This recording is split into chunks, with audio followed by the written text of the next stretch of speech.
Qu'est-ce qui est pire pour William Shatner que de rater un épisode de Star Trek ? Se faire recouvrir le visage par des dizaines de migales mexicaines bien réelles. Place à l'horrible invasion, un joyau de la nature révoltée.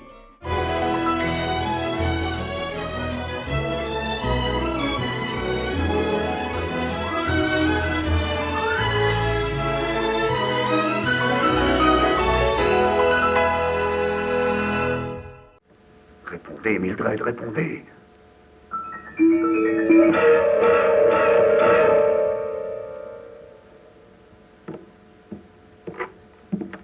J'aimerais que quelqu'un m'explique ce qui se passe ici. Eh bien, nous vous le dirons dès que nous le saurons. Pour l'instant, allez vous asseoir et buvez un verre pour vous calmer. D'accord ?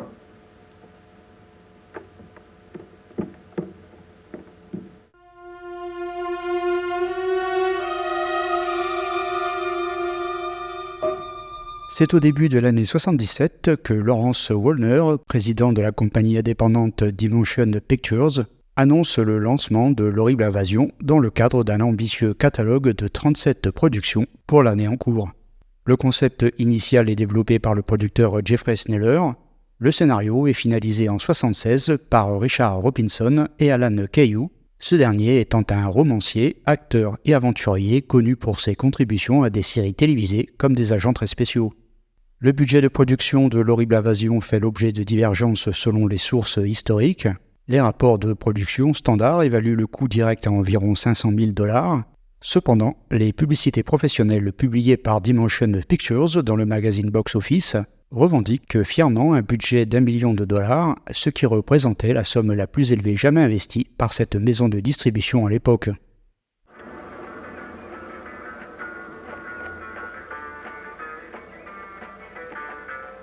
Ah, en voilà.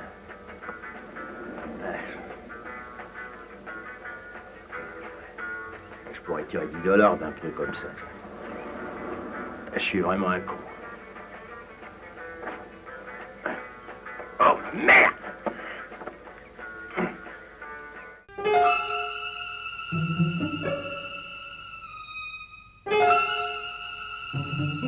Pour diriger ce projet, les producteurs font appel à John Bud Cardos, un artisan prolifique du cinéma de genre à petit budget. Son intention est de concilier l'efficacité du cinéma d'épouvante avec un message environnementaliste sous-jacent, tout en privilégiant les effets pratiques en raison de l'inexistence des technologies numériques à cette époque. Né à Saint-Louis dans une famille de gérants de cinéma mythiques, John Cardos baigne très tôt dans le milieu.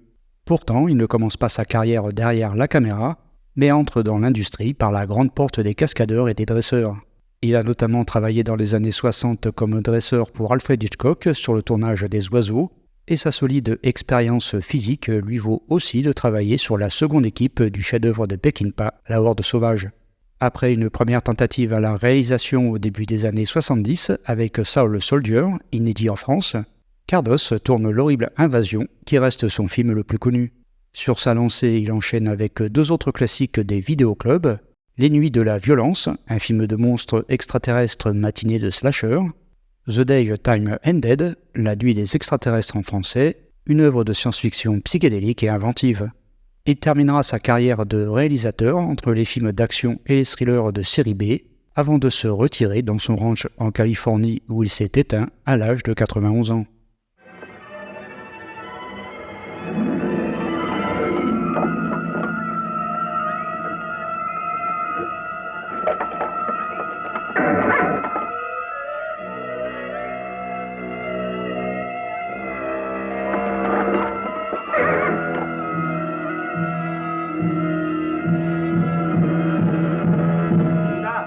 Viens, on s'en va.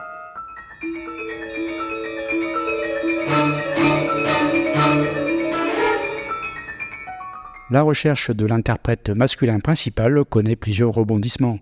Le rôle de Rack Hansen est d'abord proposé à Bo Svenson, qui le décline. Les producteurs annoncent alors l'engagement de Jim Mitchum, fils de Robert, flanqué des vétérans Slim Pickens et Woody Strode pour les rôles de soutien.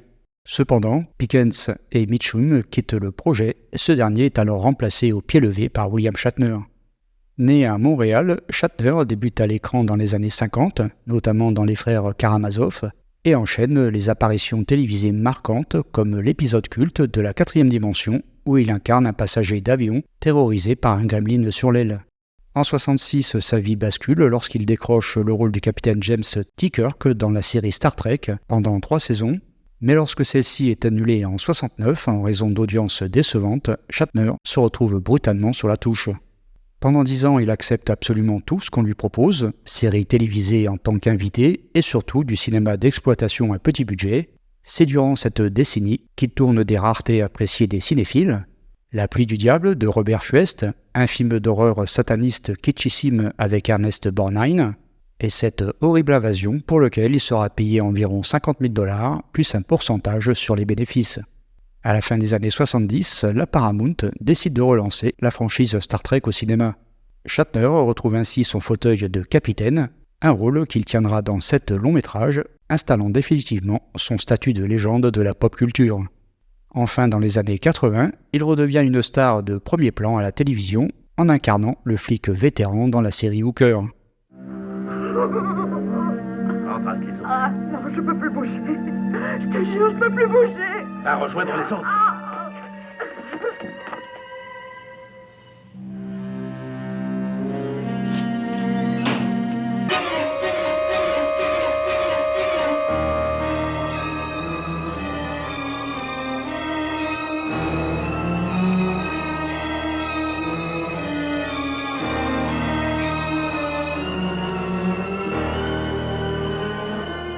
Née en Californie, Tiffany Bowling incarne la caution scientifique du film.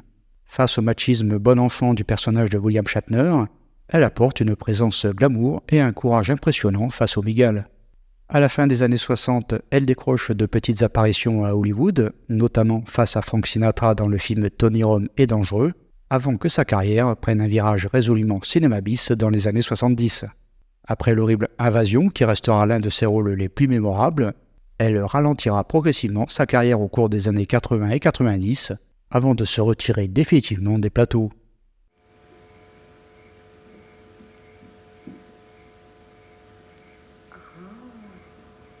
Bonjour, jolie visiteuse.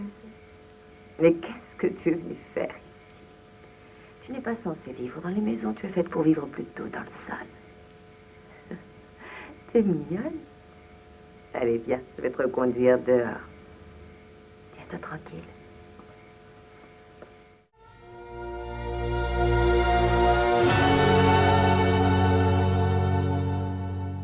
Né à Los Angeles, Woody Strode brise en 1946 la barrière du racisme dans le sport professionnel en devenant l'un des 2 premiers joueurs afro-américains à intégrer la Ligue de football américain, et c'est aussi un catcheur professionnel redoutable.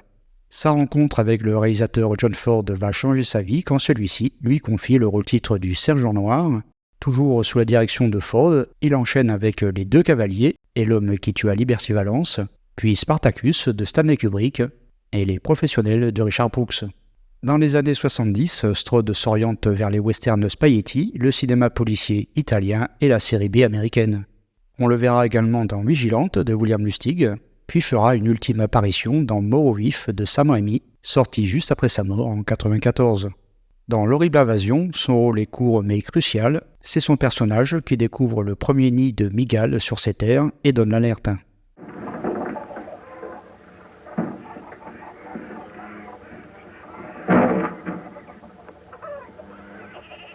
Tu es une très brave femme, chérie. Et tu vas rentrer à la maison maintenant. Je vais très bien, ne t'inquiète pas.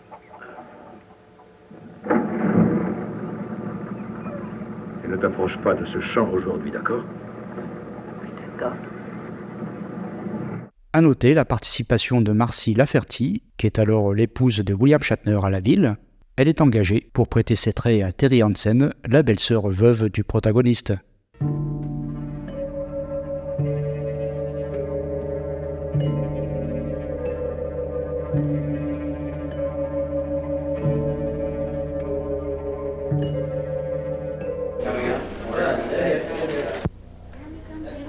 Say hello. Hello there.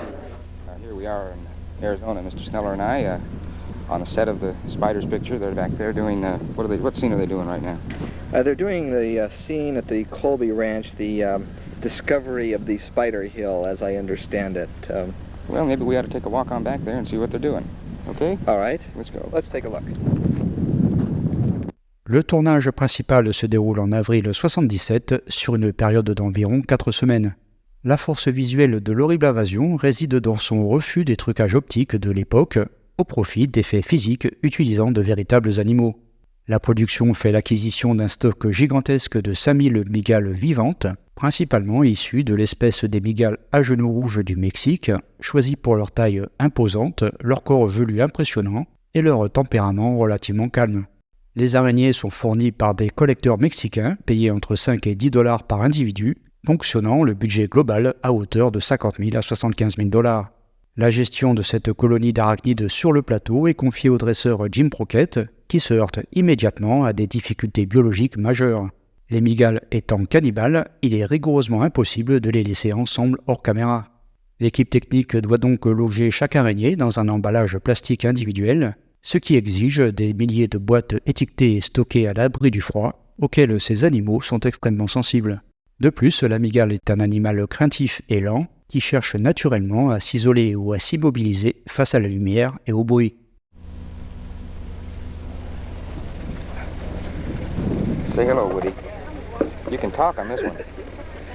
Why, hello, darling. You son of a bitch. I made Aggie laugh. I did it! Okay, don't throw him up. Just gag him, guys. Moving the box, we lost the cloud, so. Okay. Oh, here comes this. Here comes.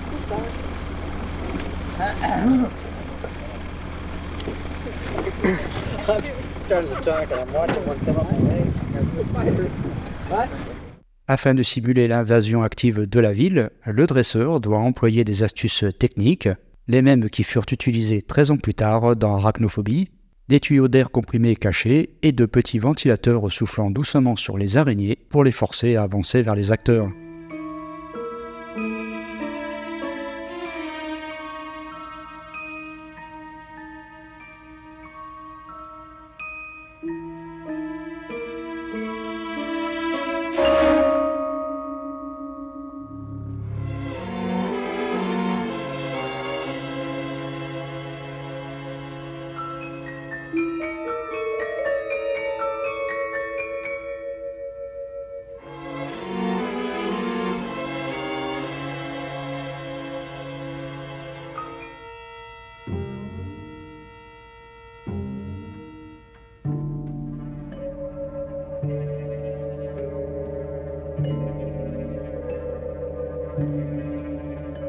Le contact direct avec les acteurs engendre également des désagréments physiques.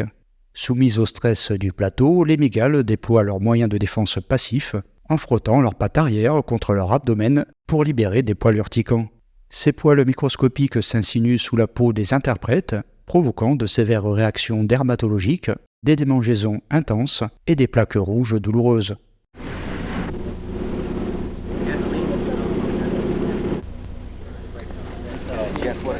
I know because it's got to be I know that shot, you know. Right. That's have that last under that.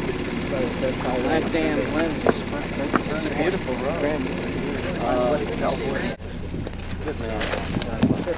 Good morning. Good morning. How are you? Shooting sound, are you? You betcha. Big time. I thought it was one of those lousy 8 cameras. It isn't. Super 8 in sound. Oh, yes, another terrible day in paradise. Have you seen the outside? We definitely have a convenient way of showing up, don't you? I kind of have. Right on the frame. What, no girlfriend? Oh, no, wait a minute. What's the face? Down here in the wide open space. La dimension la plus complexe du tournage reste la confrontation physique entre William Shatner et les araignées. Bien qu'affecté d'une arachnophobie réelle, l'acteur accepte d'accomplir son travail de comédien professionnel en échange de son cachet. Il endure ainsi plusieurs prises de vue éprouvantes où de nombreuses mygales rampent directement sur ses vêtements, ses bras et son visage. Petit bémol, le tournage s'est déroulé à une époque antérieure aux réglementations actuelles de la SPA américaine. En conséquence, de nombreuses araignées réelles périssent durant les prises de vue, des pertes considérées à l'époque comme des aléas techniques mineurs. L'indignation soulevée par ces scènes de destruction d'invertébrés conduira à un durcissement des règles éthiques à Hollywood. I'm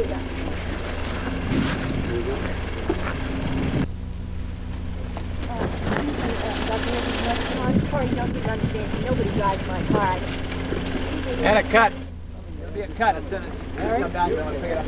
Le montage du film est co-dirigé par le tout jeune Steven Zaillian, qui signait là l'une de ses toutes premières contributions professionnelles, bien avant d'acquérir une renommée mondiale en tant que scénariste oscarisé de la liste de Schindler. Sorti le 23 novembre 1977 aux États-Unis, le film réalise un véritable hold-up financier en amassant plus de 17 millions de dollars de recettes sur le seul territoire nord-américain. Le film est exploité sur les écrans français le 31 mai 1978 et réalise un parcours honorable mais mesuré dans les salles de cinéma en déplaçant 182 000 arachnophobes sur l'ensemble du territoire. Le marché de la vidéo physique en VHS, c'est d'ailleurs sur ce support que j'ai découvert l'horrible invasion pour la première fois, a permis au film d'acquérir un véritable statut d'œuvre culte auprès d'une nouvelle génération d'amateurs de cinéma fantastique rétro. Il peut y en avoir des milliers en dessous. Vous voulez savoir combien il y en a dans le talus? Et vous montrez-moi combien il y en a de ces saloperies. Non, ne faites pas ça, c'est dangereux.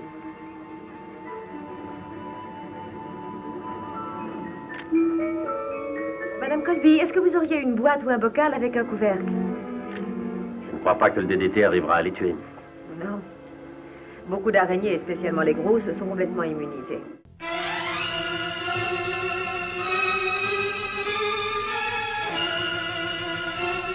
La bande originale est composée par le grand Jerry Goldsmith, bien que son nom ne figure pas au générique. Et là, j'imagine votre tête. Goldsmith a écrit la musique, mais personne n'était au courant? Rassurez-vous, il y a une explication. Les ressources financières ne permettant pas de s'attacher les services d'un compositeur pour enregistrer une partition originale, la production a opté pour une formule hybride.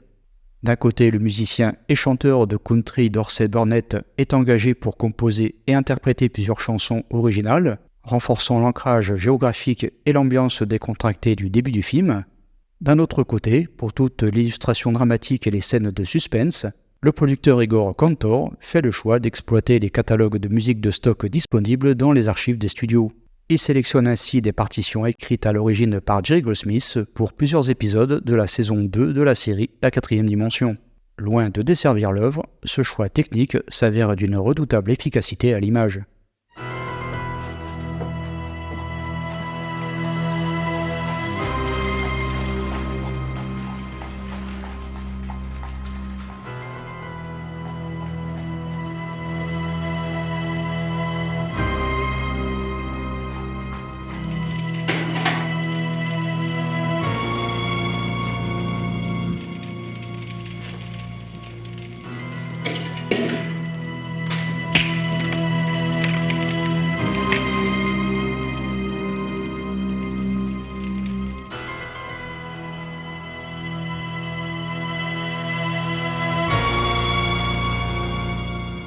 Le film est présenté en sous-commission le 23 février 1978. Voici l'avis des membres qui la composent. Pour la défense nationale, proposition d'interdiction moins de 13 ans en raison de nombreuses scènes traumatisantes pour de jeunes spectateurs. Pour la jeunesse et les sports, scènes d'horreur et angoisse croissante justifient une demande d'interdiction au moins de 13 ans. Film d'épouvante traumatisant et angoissant relève de l'interdiction au moins de 13 ans.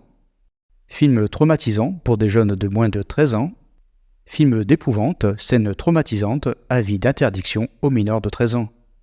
Le film est examiné en séance plénière le 23 mars 1978. Voici le compte-rendu définitif. Sur ce thème est bâti un film d'épouvante qui n'encourt aucune critique sur le plan de la stricte moralité. En revanche, cette invasion d'araignées conduit à des situations où la frayeur s'empare du spectateur. Aussi, la commission, constatant l'agression grave que représente un tel film pour une sensibilité en formation, est d'avis que ce film doit être interdit aux mineurs de 13 ans, pour lequel il est tout à fait contre-indiqué. Pour le surplus, elle propose un avertissement aux spectateurs pour que les usagers puissent prendre leurs responsabilités. Le texte pourrait être le suivant. La commission de contrôle appelle l'attention du public sur le caractère éprouvant pour la sensibilité de certaines scènes de ce film.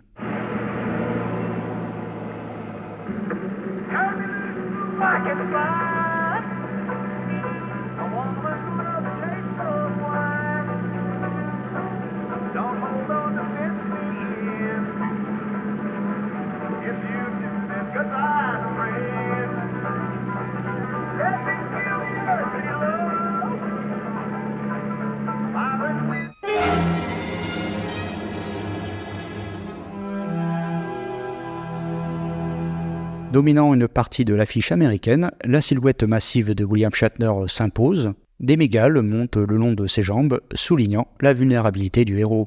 Entre les jambes de Shatner, une bulle en forme de cocon montre la petite ville en plein chaos. On y voit des centaines d'araignées, des habitants en fuite. C'est la promesse d'un film catastrophe à l'échelle d'une communauté. L'affiche française est signée par l'un de nos plus grands affichistes, Michel Landy. On peut voir une partie de son travail dans un live consacré à ses illustrateurs de génie. Contrairement à l'affiche américaine, Michel Landy choisit de placer au centre absolu de sa composition une figure féminine dénudée. Cette femme se prend la tête entre les mains dans un geste d'effroi total. Le côté répugnant des migales qui lui grimpent sur les bras crée un impact psychologique immédiat. Fait marquant par rapport au matériel américain, William Shatner n'est plus la star centrale, il est relégué sur la gauche, représenté de profil, un revolver à la main. Enfin, l'affiche allemande va droit au but, le monstre, rien que le monstre, traité à l'échelle d'un film de kaiju ou d'une menace atomique des années 50. Un magnifique mensonge sur la taille des bestioles, mais une affiche efficace pour marquer les esprits dans les cinémas allemands. Après avoir voté tout seul à bulletin secret, je déclare l'affiche conçue par Landy la plus réussie.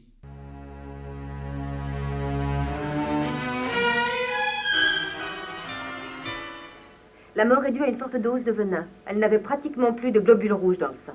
Du venin? Est-ce que vous essayez de nous faire croire que cette vache a été tuée par une morsure de serpent? Non, je vous dis qu'elle a été tuée par une dose massive de venin d'araignée. Vous êtes sérieuse? A massive dose of venom. Red corpuscles were almost non-existent. Venom? Are you trying to tell me that calf was brought down by a snake bite? No, I'm telling you that calf was brought down by spider venom. Hey, you're serious?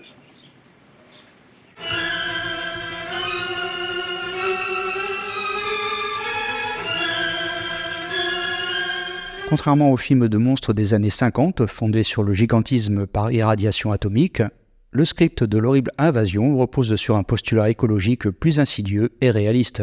L'intrigue se déroule dans une communauté rurale en Arizona, perturbée par l'usage intensif des pesticides agricoles, notamment le DDT.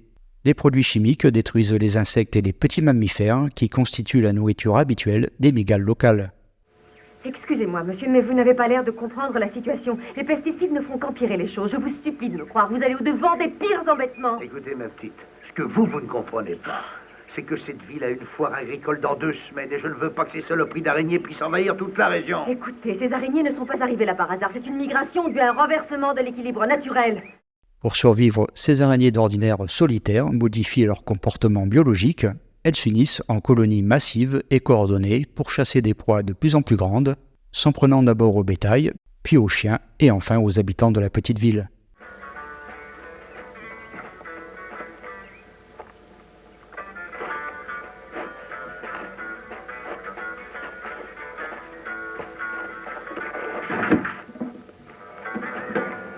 Le récit suit une structure classique du genre, héritée tout à la fois des Dents de la mer et des oiseaux. Si la première partie peine parfois à captiver, avec une intrigue amoureuse assez convenue qui alourdit le rythme, c'est dans sa dernière demi-heure que l'horrible invasion révèle toute sa puissance.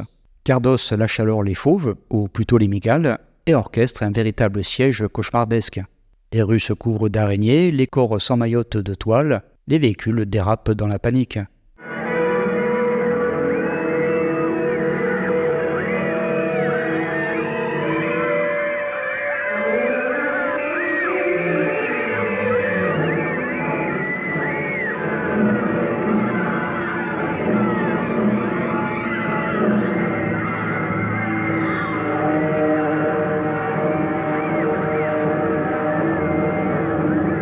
L'utilisation massive de vrais spécimens, complétée par quelques astuces visuelles pour suggérer la masse, confèrent aux scènes d'attaque un réalisme documentaire glaçant et une intensité phobique rarement égalée.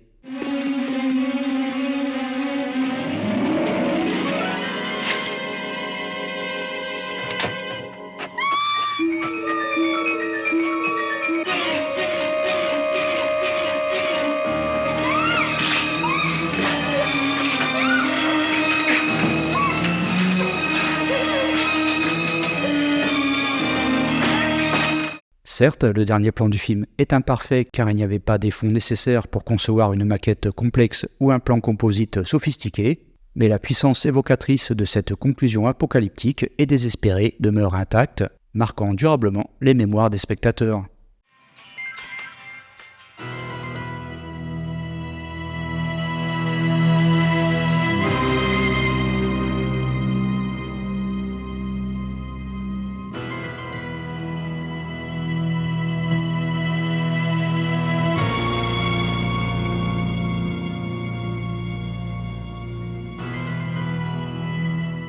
Au niveau du casting, Shatner apporte son charisme cabotin et sa présence rassurante de mâle viril, même s'il ne révolutionne pas son jeu, et Tiffany Bowling incarne avec crédibilité une scientifique moderne.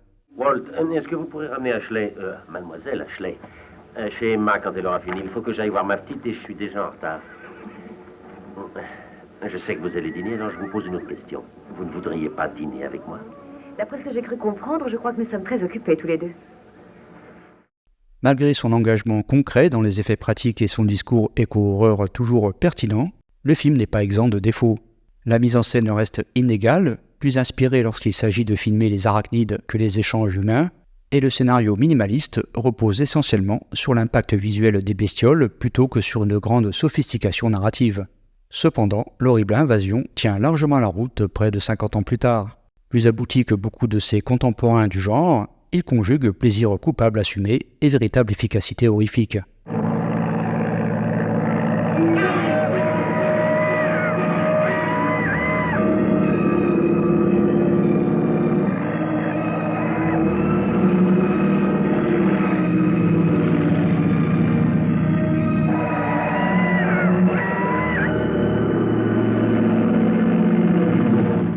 Cardos y démontre un vrai savoir-faire artisanal, transformant un budget limité en un cauchemar collectif mémorable.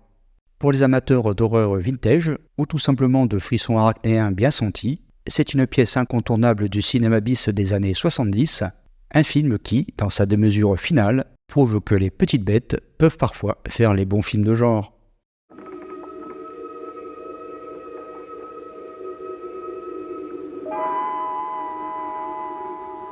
J'ai téléphoné ce matin aux journaux pour leur demander combien d'animaux sont portés disparus. Dans les 3 derniers mois, il y a eu 30 annonces de recherche d'animaux perdus. Un peu de tout. Ça va des chats aux chèvres.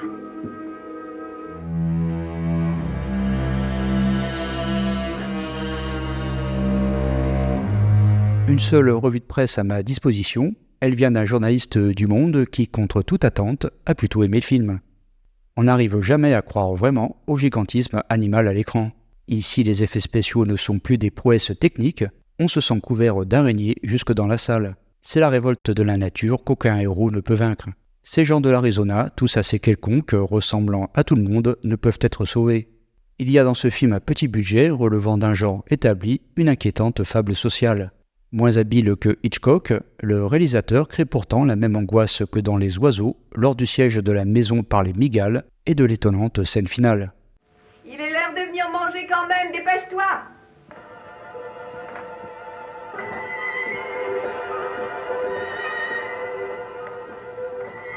Linda! Linda, ne traîne pas! Tu sais bien que de toute façon, il faudra que tu manges. Ah, mon Dieu! Linda! C'est fini pour aujourd'hui, merci à tous et surtout aux arachnophobes d'avoir visionné cette vidéo jusqu'au bout et je vous dis à très bientôt, bye bye.